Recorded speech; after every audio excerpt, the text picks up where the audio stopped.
Welcome back to our series on the Elliott wave principle, a key tool for understanding market movements. Today we're diving into one of the most common corrective patterns, the zigzag. So, what is a zigzag? In the Elliott wave framework, it's a corrective wave pattern that moves against the main trend, helping the market catch its breath after a strong move. Think of it as a sharp, three-step adjustment that sets the stage for the next big trend.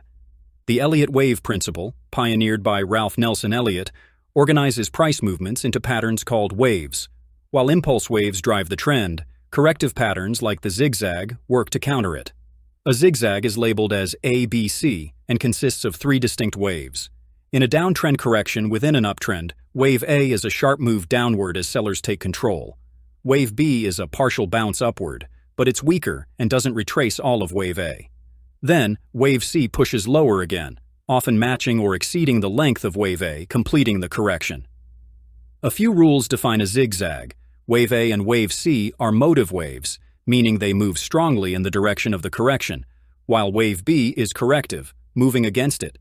Typically, wave C is similar in length to wave A, and the entire ABC pattern often appears in a channel on a chart. This structure makes zigzags recognizable and predictable. Why are zigzags important? They signal temporary pauses in the market's main trend, offering traders clues about when the next impulse wave might begin. Spotting a zigzag can help you time entries or exits with more confidence. That's the basics of a zigzag. Keep analyzing those charts, and happy trading.